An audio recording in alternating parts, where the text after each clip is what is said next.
नमस्कार दोस्तों, मैं विकास भारद्वाज एक बार फिर आप सभी का मेरे इस वीडियो में स्वागत करता हूं। जैसा कि आपको पता है, दंड प्रक्रिया संहिता चल रही है। आज हम अध्याय 14 के बारे में जानेंगे।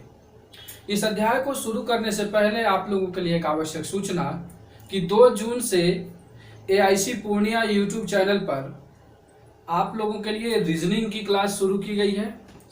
चाहे वो पीसीएस जुडिशियरी की तैयारी कर रहे हों, चाहे वो किसी अन्य कंपटीशन की तैयारी कर रहे हों, जैसे कि आरपीएफ की भर्ती अभी आने वाली है उस संबंध में तैयारी कर रहे हैं, या लॉ फॉर आरपीएफ एलडीसी मतलब आरपीएफ में प्रमोशन के लिए भी तैयारी कर रहे हैं, इन तीनों जगहों के लिए वो चैनल उपयोगी है।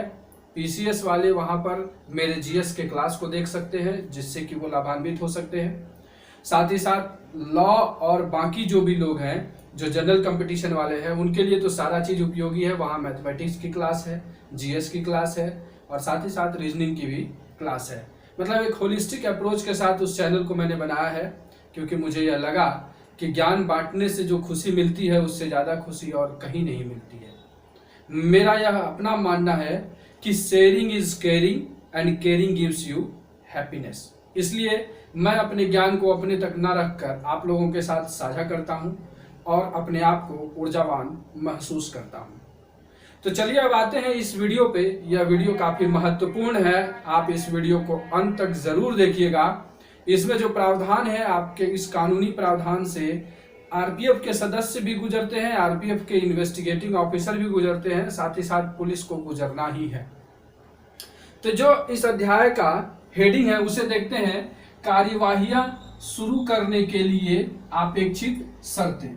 कि मतलब कि जो है अपराध के संबंध, मान लीजिए कोई अपराध घटित हुआ, पुलिस अन्वेषण कर ली और अन्वेषण के बाद क्या होगा, उस पर आगे उसके ऊपर चार्ज साबित करना होगा ना। तो उसके लिए क्या होगा, कार्यवाही कैसे आगे चलेगी, उसके बारे में ये बताया गया है कि कहां पर कैसे जज जो है, कैसे मजिस्ट्रेट जो है वो कॉग्निजेंस लेगा, अपराध हुआ है या नहीं हुआ है, उस विधि के बारे में इस अध्याय में बताया गया है। 190 से शुरू होता है यह सेक्शन, 199 या 199 क, अंग्रेजी में कहिए ए, यहां तक यह जाता है। कुछ अमेंडमेंट्स होते रहते हैं लॉ में, वो ये सेक्शन इधर उधर होता है, लेकिन इसमें 190 से 190 क तक जो है वर्णित किया गया है इस अध्याय में। सबसे महत्वपूर्ण धारा है 190, इसे हम लोग पूरा डिटेल में समझेंगे और बाकी की धाराएं थोड़ी नॉर्मल है, वहां आप हेडिंग भी याद रखेंगे तो आपका काम चल जाएगा। एग्जाम में वहां से सवाल आएंगे तो हेडर से पूछा जाएगा और हेडर से आप आराम से टिक आउट कर लेंगे, लेकिन यहां से थोड़ा डीप सवाल बन सकता है बाइफरकेट करके। तो सबसे पहले हम 190 जो धारा है उसमें क्या चीज दिया हुआ है, मतलब कि वह मूल रूप से कहता क्या है उसको जानेंगे और उसके थीम को हम लोग थोड़ा सा तोड़ करके, थोड़ा सा एलाबोरेट करके उसे फिर आपको हम रिप्रेजेंट करेंगे, जिससे कि आप मेमोराइज आसानी से कर लेंगे। पहले ये कहता है धारा 190 कि मजिस्ट्रेटों द्वारा अपराधों का संज्ञान, मजिस्ट्रेट जो है क्या करते हैं, अपराधों का संज्ञान लेंगे, मतलब कॉग्निजेंस लेंगे कि अपराध हुआ है या नहीं हुआ है। कैसे लेंगे, तो पहला जो इसमें 2 क्लॉज है, फर्स्ट क्लॉज कहता है कोई भी फर्स्ट क्लास मजिस्ट्रेट, कोई भी फर्स्ट क्लास मजिस्ट्रेट, और उपधारा 2 के अधीन कोई भी सेकेंड क्लास मजिस्ट्रेट जिसे कि इम्पावर्ड किया गया है, तो वो क्या होगा, अपराधों का संज्ञान निम्न दशाओं में, यहाँ पर अपराधों का संज्ञान जो है निम्न दशाओं में लेगा। कौन सी दशा में, 3 दशा बताई गई है अपराधों के संज्ञान की मजिस्ट्रेट को लेने के लिए। सबसे पहला है वो परिवाद है, सबसे पहला है 191 का क्लॉज ए, ये कहता है परिवाद द्वारा। सबसे पहले तो कंप्लेंट द्वारा वो संज्ञान लेगा। दूसरा है पुलिस रिपोर्ट द्वारा 190 क्लॉज 1 सब क्लॉज बी। और थर्ड जो है पुलिस अधिकारी से भिन्न किसी व्यक्ति से प्राप्त इत्तला पर या स्वयं अपनी जानकारी पर, इसको सुओ मोटो भी कहते हैं, सुओ मोटो भी कहते हैं कि जज अपना सुओ मोटो पर भी कॉग्निजेंस ले लेता है। तो इन्हीं 3 तरीकों के बारे में जो है कानून बताता है कि इन 3 तरीकों से जो है मजिस्ट्रेट किसी अपराध का संज्ञान लेता है।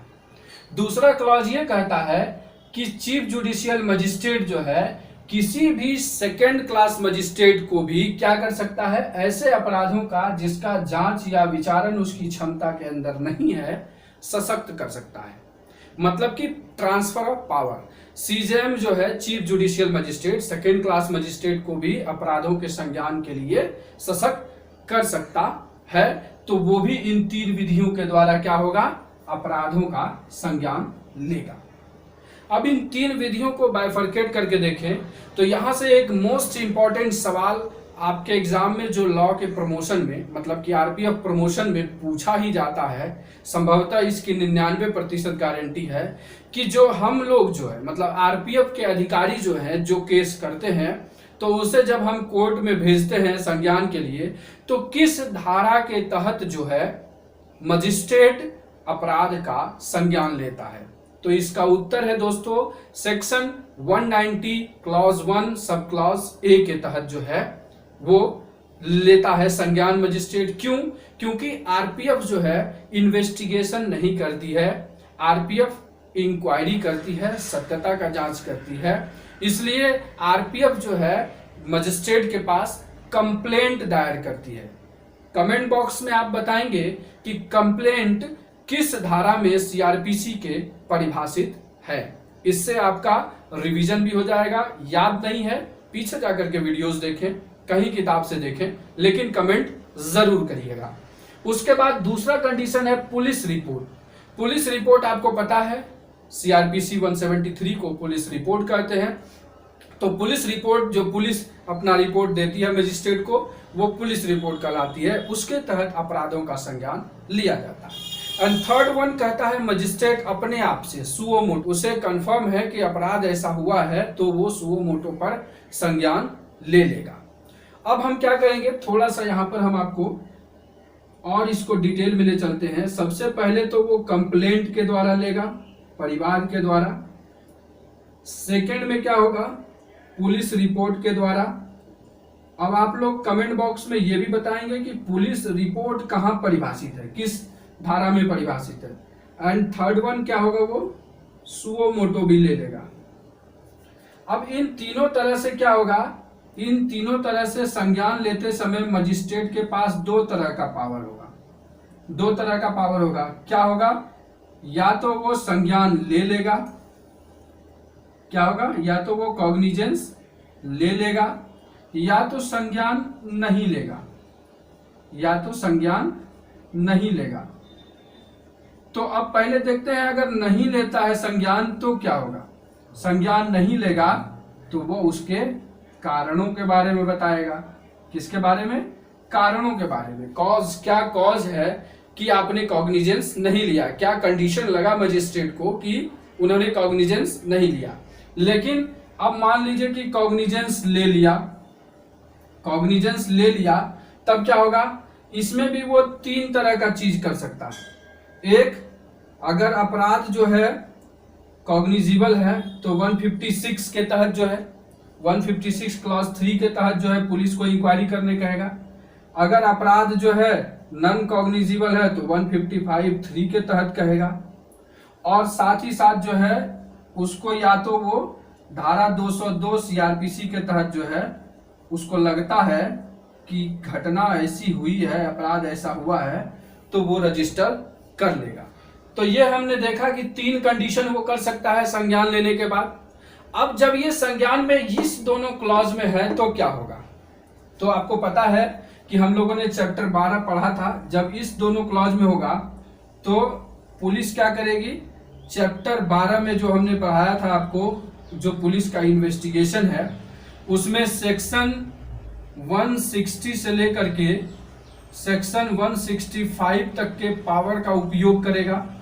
इनके शक्तियों का उपयोग वो करेगा पुलिस अधिकारी, और इन शक्तियों का उपयोग करके वो इन्वेस्टिगेट करेगा। इन्वेस्टिगेट करने के बाद वो 2 कंडीशन पे पहुंचता है।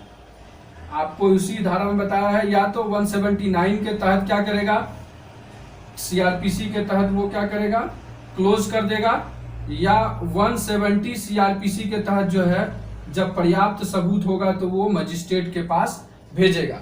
इन दोनों कंडीशन में भेजने के लिए कौन सी धारा है, वो पुलिस रिपोर्ट पेश करता है 173 सीआरपीसी के तहत। तो आशा करता हूं कि ये आपको पूरी तरीके से मैंने 190 धारा समझाने में सफल रहा हूं। आपको यह समझाने का तरीका अच्छा लगा हो तो जरूर एक लाइक करिएगा। इस वीडियो को कम से कम 500 लाइक जरूर करिएगा। तो मजिस्ट्रेट द्वारा अपराधों के संज्ञान की जो 3 विधि थी, एक कंप्लेंट के द्वारा, पुलिस रिपोर्ट के द्वारा, सुओ मोटो के द्वारा। तो जब कंप्लेंट के द्वारा हुआ तो इन तीनों के द्वारा मजिस्ट्रेट 2 ही चीज कर सकता है, या तो वो संज्ञान लेगा, संज्ञान नहीं लेगा, संज्ञान नहीं लेगा तो कारण लिखेगा, संज्ञान लेगा तो पुलिस को इन्वेस्टिगेशन के लिए कहेगा। कॉग्निजिबल की धारा अपनी है और नॉन कॉग्निजिबल की धारा अपनी है।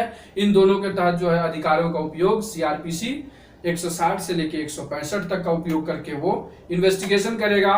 69-70 के तहत जो है वो अपने इन्वेस्टिगेशन की रिपोर्ट को जो है वो सुपुर्द करेगा 173 सीआरपीसी के तहत। तो जब जाकर के वो मजिस्ट्रेट क्या लेगा, अपराधों का संज्ञान लेगा। तो 190 धारा यहीं पर समाप्त होता है। आगे की धारा देखते हैं, बहुत आसान है। अभियुक्त के आवेदन पर अंतर, मतलब कि ट्रांसफर ऑफ केस, जब एक्यूज जो है उसको आवेदन करता है, एप्लीकेशन करता है, तो ये कब होता है? ये होता है सुओ मोटो के केस में। ये कब होता है? जब सुओ मोटो होता है। मान लीजिए सुओ मोटो का क्या हुआ कि कोई मजिस्ट्रेट जो है अपराधों का संज्ञान ले लिया, तो कोई मजिस्ट्रेट अब अपराध का संज्ञान लिया है, वो खुद अगर उसका संज्ञान लेने के बाद केस चलवाता है तो वो हारने के लिए कभी नहीं करेगा। तो इसीलिए यहाँ पर यह कहा गया है कि अभियुक्त के पास यह कहा जाता है कि आपके विरुद्ध साक्ष्य पेश करने से पहले बताया जाता है कि आपको केस अपने इच्छा अनुसार किसी कोर्ट में ट्रांसफर करवा सकते हैं। अब अभियुक्त मोर देन वन हो, एक से ज्यादा अभियुक्त हो, तब क्या होगा? तब ये होगा कि उनमें से कोई एक आदमी जो एप्लीकेशन देगा तो उसके तहत जो उसको ट्रांसफर किया जाएगा। तो ये अभियुक्त के आवेदन पर क्या हुआ? ट्रांसफर। सेक्शन 192 कहता है मामले मजिस्ट्रेट के हवाले करना।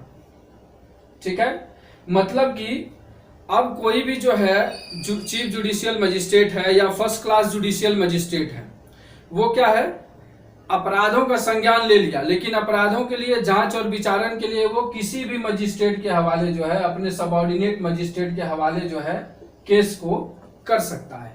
मतलब एक तरह से कहिए तो केस जिस तरीके का हो, सीजेएम ले ले चाहे फर्स्ट क्लास जुडिशियल मजिस्ट्रेट ले ले, दोनों में से कोई भी संज्ञान ले ले, उसके बाद वो नीचे के तबके पर जो है उसको दे सकता है कि आप इस मामले की जो है जांच या विचारण करिए।